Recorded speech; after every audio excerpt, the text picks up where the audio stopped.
Trump is back, and he's making big changes. He plans to cut foreign aid by 50% and spend the money on U.S. projects. But some worry this could put jobs and safety at risk. Post Office has a 360-year history of public service, and today we want to secure that service for the future. Now, they're directly controlled by the central post office, if you like, so they're not anything got to do with the sub-postmasters. With the national debt at $35 trillion, debt was about $4 trillion. It has now surpassed $35 trillion. The fight between Trump and Kamala Harris over where to spend the money could change America's future. Let's dig into it here on Politalysis.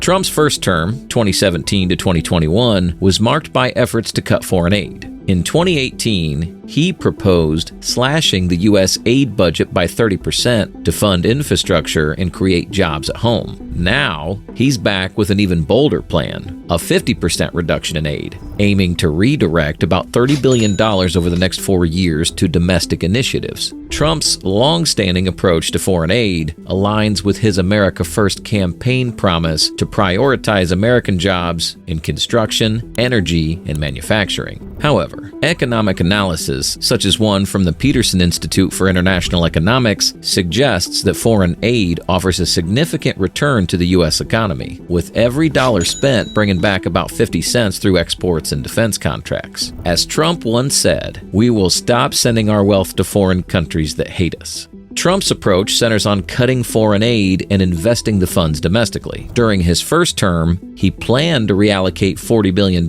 from foreign aid to projects like roads, bridges, and broadband expansion, arguing that this would help U.S. workers and reduce national debt. Now, with plans to cut aid to Israel and Ukraine, Trump aims to use the savings for domestic energy and infrastructure projects. With a Republican majority Congress, Trump could find unprecedented support for these ambitions, enabling him to redirect funds with minimal opposition. However, critics argue that the broader implications of reducing aid could outweigh the potential short-term gains.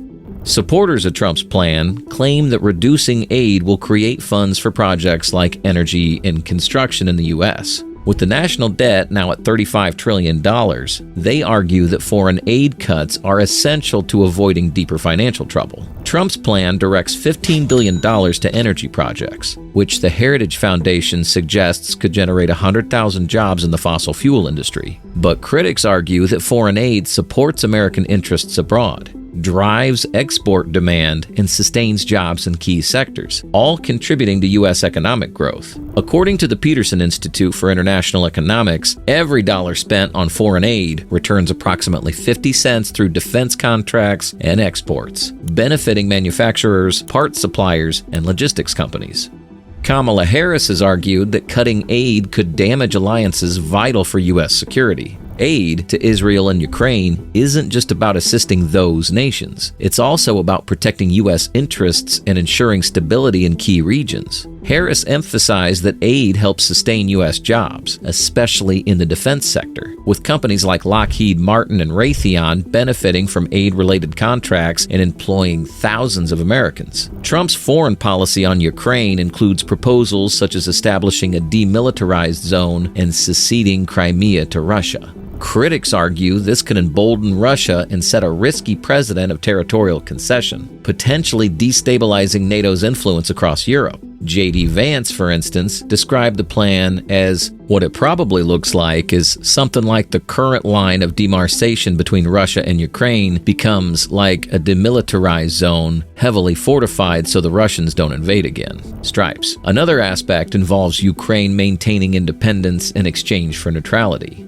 meaning Ukraine wouldn't join NATO or other allied institutions. For example, continued aid to Ukraine helps support over 25,000 jobs in the defense industry. Raytheon even reported 8% workforce increase to meet the demand for Javelin anti-tank missiles and HIMARS rocket systems.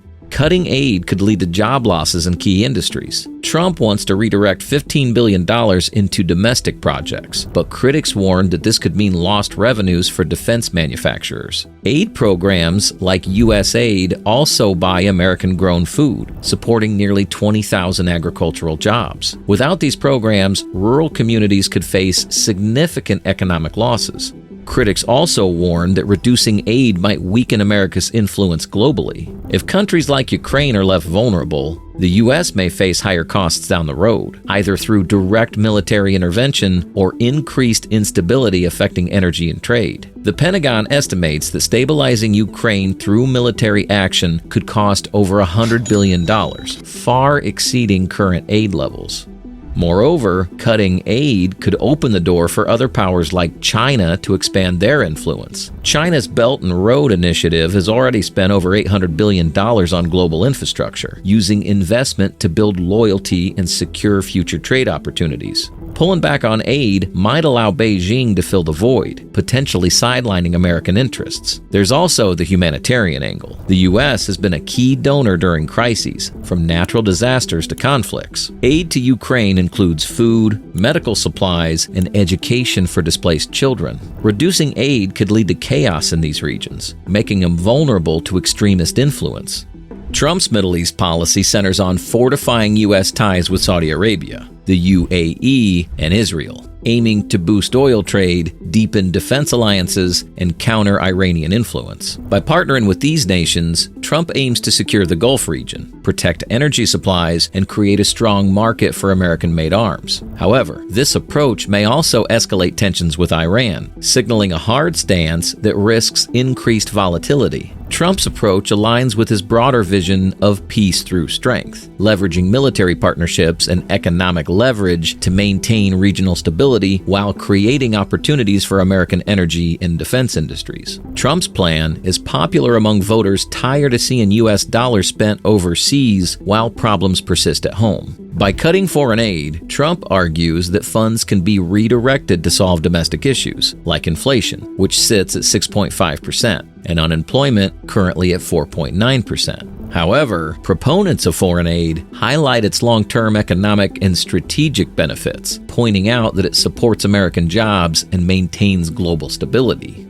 Should America save $30 billion and invest it at home, even if it means relinquishing some global influence? The answer lies in what kind of America people envision, one that focuses inward or one that continues to lead globally, despite the costs. With Trump back in office, the debate over aid versus domestic spending is heating up. Should the U.S. continue footing the bill for global stability, or should it prioritize its own interests? The path chosen will have lasting effects, impacting jobs, the economy, and America's role in the world. If you found this analysis interesting, like and subscribe for more.